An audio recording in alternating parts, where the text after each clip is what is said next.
J'ai dit à mon mari, je suis enceinte, pour voir sa réaction. Il m'a attrapé par les épaules et a donné un coup dans mon ventre en hurlant, ne sois pas ridicule. Débarrasse-t'en tout de suite.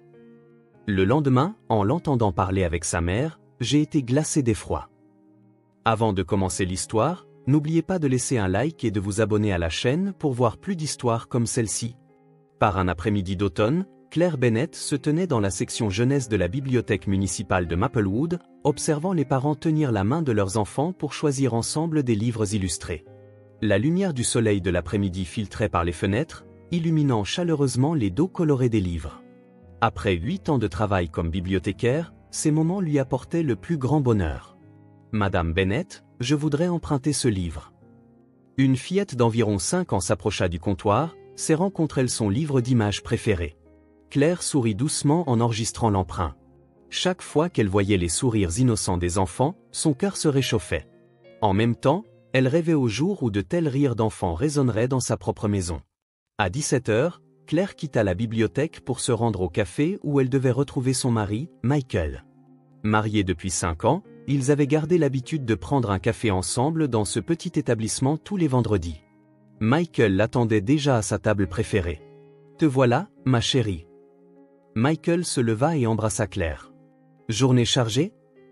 La préparation du groupe de lecture était un peu écrasante, mais c'est amusant de voir à quel point les enfants apprécient, répondit Claire en s'asseyant. « Tu dois être fatigué, toi aussi. Tu as travaillé tard toute la semaine, n'est-ce pas ? La vie de comptable est une bataille contre les chiffres, mais passer ce moment avec toi fait que tout en vaut la peine. » Michael contemplait Claire avec des yeux pleins d'amour. Ils discutèrent de choses et d'autres tout en savourant lentement leur café. Michael écoutait toujours les histoires de Claire et lui offrait des conseils avisés, même pour ses plus petits soucis. En voyant les yeux de Claire s'illuminer lorsqu'elle racontait des anecdotes sur les enfants de la bibliothèque, Michael sourit tendrement. « Claire, te voir avec les enfants me donne vraiment hâte au jour où tu deviendras mère. » Les joues de Claire s'empourprèrent à ces mots. Dès le début de leur mariage, ils avaient tous deux désiré des enfants, mais n'en avaient pas encore conçu. Cependant, rien ne pressait. Michael parlait toujours si doucement de leurs espoirs pour l'avenir. Le week-end, il rendait visite à la mère de Michael, Patricia. Patricia était une ancienne infirmière qui chérissait tendrement son fils et sa belle-fille. C'était devenu une tradition pour eux trois de préparer le dîner ensemble dans la cuisine spacieuse. « Cla, ta tarte aux pommes est absolument délicieuse. Même si c'est la même recette que je fais depuis que Michael est petit, tu l'as réussi bien mieux que moi, la loi Patricia de tout cœur. »« Merci beaucoup. C'est seulement parce que tu me l'as apprise, » répondit Claire, timide. Patricia couvait Claire comme sa propre fille.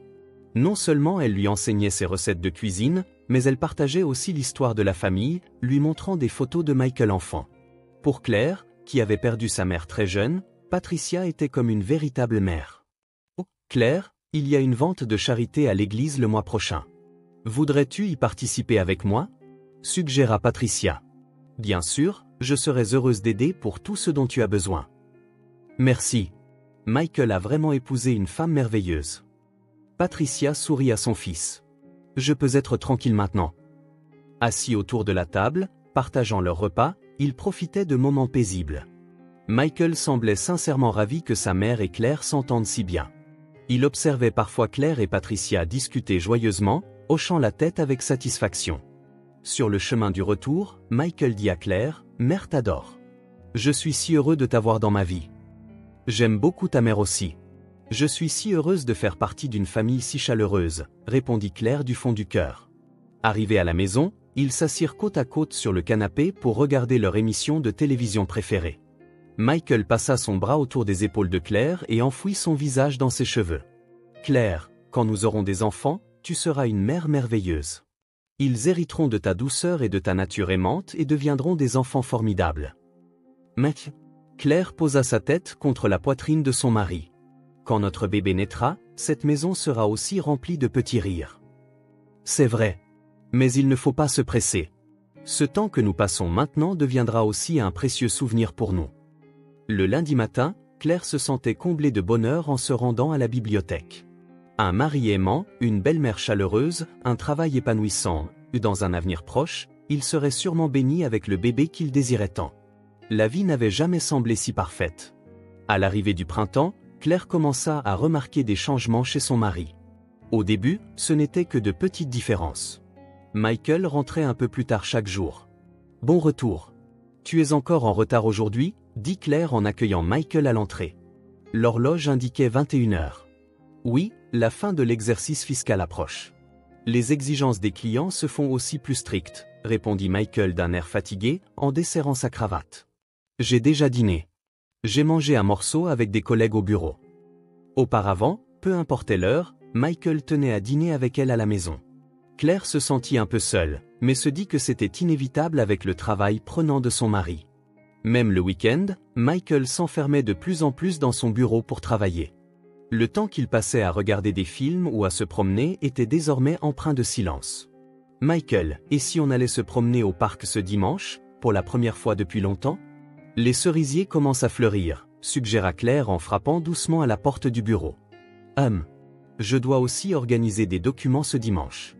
Il y a une grosse présentation le mois prochain, répondit Michael, les yeux rivés sur son écran d'ordinateur. Désolé, mais pourrions-nous remettre ça une autre fois? Claire cacha sa déception et répondit, bien sûr, tu dois être fatiguée, avant de quitter la pièce. Lorsqu'elle s'arrêta dans le couloir et regarda en arrière, elle vit Michael prendre son téléphone portable. Il semblait envoyer un message à quelqu'un.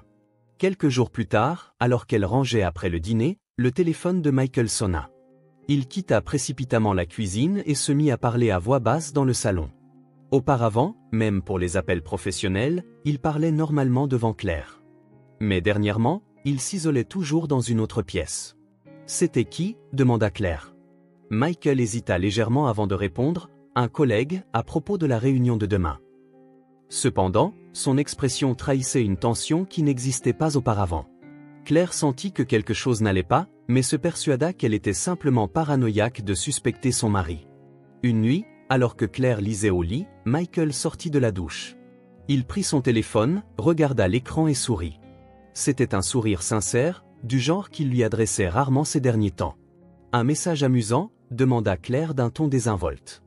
Michael retourna vivement son téléphone. Non, juste un groupe de discussion du travail. Des collègues qui se disent des bêtises. Je vois. Claire reporta son regard sur son livre, mais un petit doute germait dans son cœur. Pourquoi Michael avait-il commencé à cacher son téléphone? La semaine suivante, Claire prit son courage à deux mains pour faire une suggestion à son mari. Michael, ne devrions-nous pas commencer à essayer sérieusement d'avoir un bébé? Nous sommes mariés depuis 5 ans maintenant. Les mains de Michael s'arrêtèrent. Il leva les yeux de son journal avec une expression troublée. Claire, n'est-ce pas encore un peu tôt? Mon travail arrive à un point critique, et je pense que nous devrions attendre que notre situation financière soit plus stable. Mais nous sommes assez stables, avec ton revenu et le mien, dit Claire, surprise. À leur mariage, Michael avait été si enthousiaste à l'idée d'avoir des enfants. C'est peut-être vrai, répondit Michael vaguement. Je veux me concentrer sur mon travail pour l'instant. Quand on aura des enfants, la responsabilité sera plus lourde, et nous devons être préparés. Claire sentit un poids sur sa poitrine. Autrefois, les yeux de Michael s'illuminaient lorsqu'il parlait d'enfants. Maintenant, il cherchait clairement à éviter le sujet. Cette nuit-là, Claire était allongée dans son lit, fixant le plafond. Elle pouvait entendre la respiration de Michael qui dormait à côté d'elle, mais ne se sentait plus aussi réconfortée qu'avant. Quand avait-elle commencé à ressentir une telle distance? Le week-end, lorsqu'ils se rendirent chez Patricia, sa belle-mère les accueillit chaleureusement comme toujours. Cependant, Claire ne parvenait pas à se réjouir aussi pleinement qu'auparavant. Pendant que Michael et Patricia discutaient, Claire, seule dans la cuisine à préparer le repas, était perdue dans ses pensées. « Claire, ça va? Tu as l'air fatiguée ces derniers temps ?» demanda Patricia avec inquiétude. « Oui, le travail à la bibliothèque a été chargé », força Claire un sourire. Elle ne pensait pas qu'il serait approprié de consulter sa belle-mère sur les problèmes de son mariage. « Je vois. Mais ne te surmène pas. Ça ne sert à rien de te rendre malade. » Patricia posa doucement une main sur son épaule. Michael semble aussi très occupé par son travail ces temps-ci, alors prenez soin l'un de l'autre. Sur le chemin du retour, le silence persista dans la voiture. Auparavant, ils auraient bavardé joyeusement, mais maintenant elle ne savait plus de quoi parler. « Michael, » décida Claire de prendre la parole, « j'ai l'impression que notre relation a changé ces derniers temps. S'il y a un problème, j'aimerais que tu m'en parles. » Michael serra un instant le volant. De quoi parles-tu, Claire? Il n'y a aucun problème dans notre relation. Je suis juste occupé par le travail. Tu te fais des idées. Quand le travail se calmera, je pourrai prendre du temps comme avant. La voix de Michael contenait une pointe d'irritation. Claire se tut. Cependant, elle en était certaine au fond d'elle. Quelque chose avait changé. Son mari bien-aimé s'éloignait progressivement d'elle. Cette nuit-là, Claire s'assit seule avec un verre de vin, feuilletant leur album de mariage. En regardant les photos d'eux souriant de bonheur, des larmes se mirent à couler. Ce bonheur avait-il été réel? Ou s'était-elle simplement imaginée être heureuse, toute seule? Michael était au téléphone dans son bureau. Elle n'entendait pas sa voix, mais son ton était clairement différent de celui qu'il employait avec ses contacts professionnels. Il était plus intime, plus doux. Claire sentit une douleur dans sa poitrine en refermant l'album. Quelque chose n'allait pas, mais elle ne savait pas encore quoi exactement. Elle était seulement certaine que ces jours heureux touchaient à leur fin. Tard dans la nuit, quand Michael vint se coucher, il lui tourna le dos et s'endormit. Auparavant, ils s'échangeaient des baisers de bonne nuit. Claire fixa le dos de son mari dans l'obscurité, angoissée par la direction que prenait leur relation. Claire déjeunait avec sa collègue Sarah dans la salle de pause de la bibliothèque, lui confiant ses récents tourments. Michael est de plus en plus froid. C'est comme si j'étais devenue une nuisance pour lui, soupira Claire en mordant dans son sandwich. Ça doit être pénible. Mais les hommes ramènent parfois le stress du travail à la maison, dit Sarah pour la consoler. Mon ex-mari était comme ça aussi. Mais cacher son téléphone, éviter de parler d'enfants, c'est clairement différent d'avant. Sarah prit une expression pensive. Claire, tu ne voudrais pas découvrir ce qu'il ressent vraiment? Que veux-tu dire? Par exemple, dis-lui que tu es enceinte. En voyant sa réaction, tu sauras s'il envisage vraiment un avenir avec toi. Claire fut surprise. Mais mentir comme ça, c'est une mise à l'épreuve. S'il est un mari aimant, il devrait se réjouir de la nouvelle d'une grossesse, non? Si ce n'est vraiment que le stress du travail, il sera peut-être surpris au début, mais au final, il devrait être content. Cette nuit-là, Claire réfléchit seule à la suggestion de Sarah. Il était certain que la réaction de Michael à l'annonce d'une grossesse pourrait révéler ses véritables sentiments. S'il était sincèrement heureux, alors son anxiété aurait été infondée. Le lendemain soir, Claire acheta un test de grossesse à la pharmacie. Elle n'avait aucune intention de l'utiliser, elle voulait seulement le lui montrer pour évaluer sa réaction. Ses mains tremblaient en glissant la petite boîte dans son sac à main. Ce soir-là, Michael rentra après 22 heures.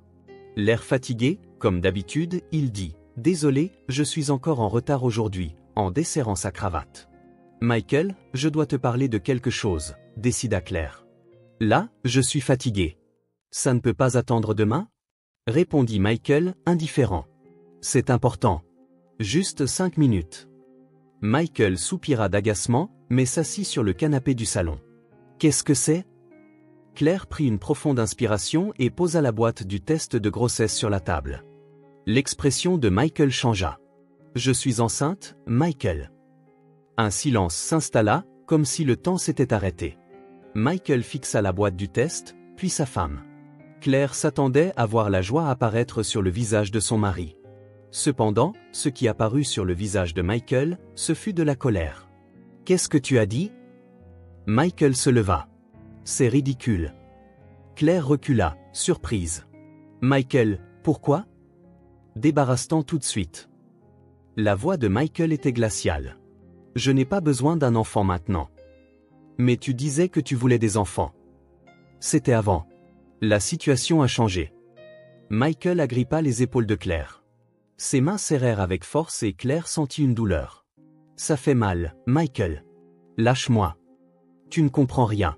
Tu essaies de gâcher ma vie ?» Dans sa fureur, Michael donna un coup de pied dans le ventre de Claire. Elle s'effondra sur le sol.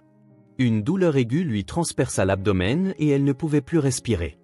Michael, réalisant ce qu'il avait fait, s'immobilisa un instant. « Me touche pas. » Claire se recroquevilla sur le sol, des larmes coulant sur ses joues. Le fait que son mari bien-aimé ait usé de violence contre elle lui déchira le cœur. Michael quitta la maison sans un mot.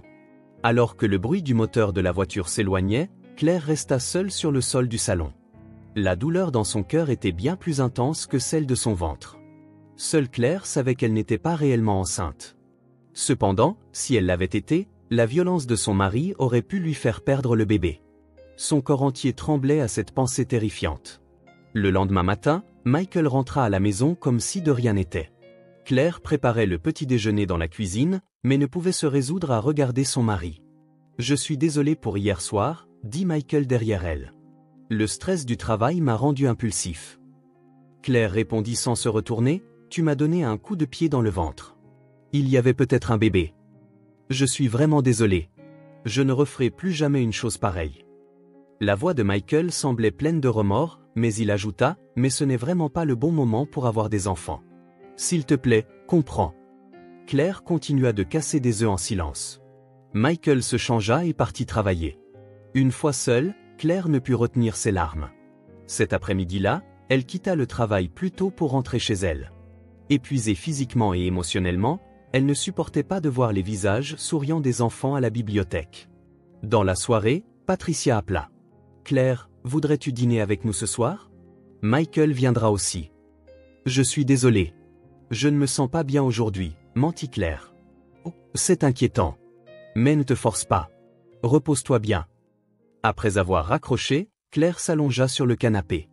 Les événements de la nuit précédente se rejouaient dans son esprit comme un cauchemar. Le changement soudain de son mari bien-aimé, le regard haineux qu'il lui avait lancé. Tard dans la nuit, elle entendit la voix de Michael depuis la pièce voisine. Il semblait parler à quelqu'un au téléphone.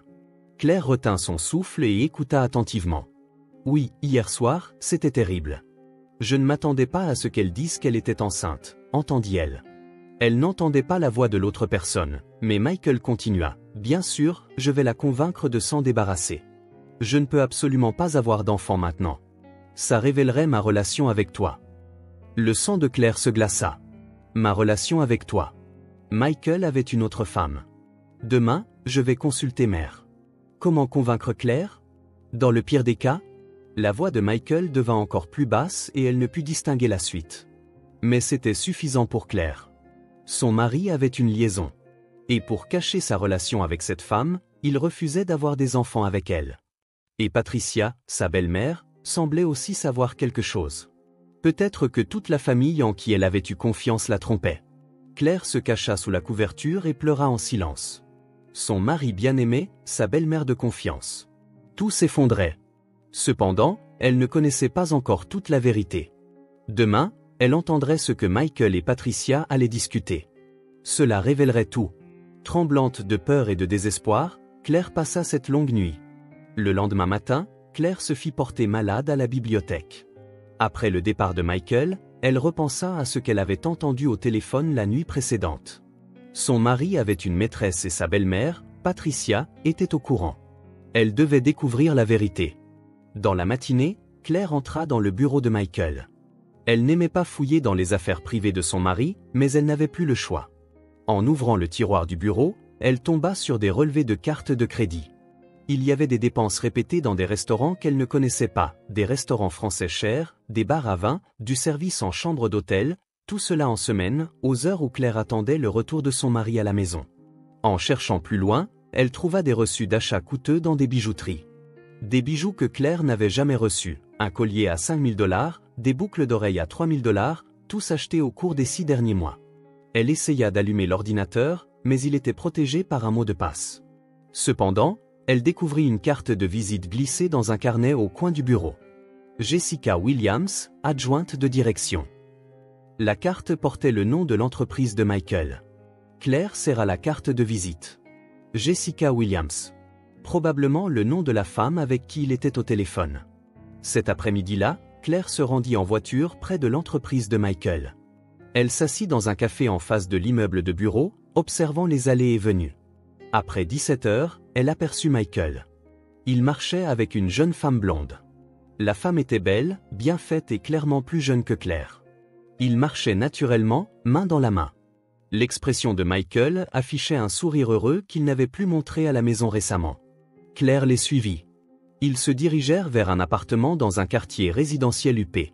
Quand la femme sortit sa clé et ouvrit la porte, Michael y entra avec un naturel déconcertant, comme si c'était sa véritable maison.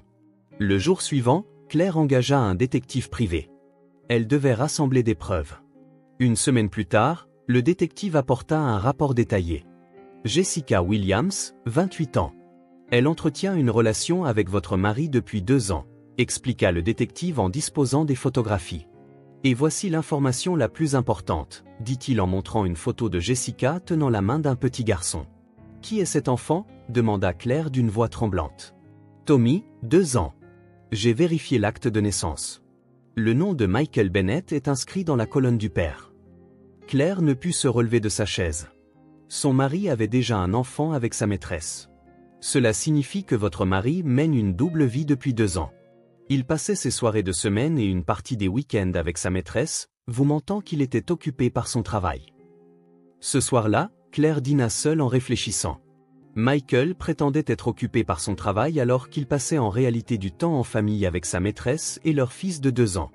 Et il avait refusé d'avoir des enfants avec elle, allant jusqu'à recourir à la violence. Le téléphone sonna. C'était Patricia. Claire, demain après-midi, j'ai besoin de te parler. Michael viendra aussi. C'est une affaire de famille importante. Claire eut un mauvais pressentiment. Quel genre d'affaire? Je ne peux pas en parler au téléphone, mais cela concerne ton avenir. S'il te plaît, viens à 15 heures. Le lendemain, Claire se rendit chez Patricia. Michael et sa mère attendaient dans le salon. Tous deux avaient une expression grave. Assieds-toi, s'il te plaît, Claire, dit Patricia d'un ton froid. Il n'y avait aucune trace de sa chaleur passée. Nous sommes préoccupés par ton comportement instable récent, poursuivit Patricia. Prétendre être enceinte, te défouler sur Michael? Me défouler? Claire fut surprise. Je n'ai rien fait. Mère, Claire est mentalement instable ces derniers temps, intervint Michael. Elle a des délires, elle est incapable de distinguer la réalité du rêve.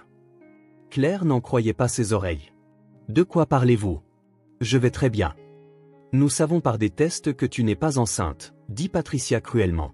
Prétendre une fausse grossesse est l'un des symptômes de la maladie mentale.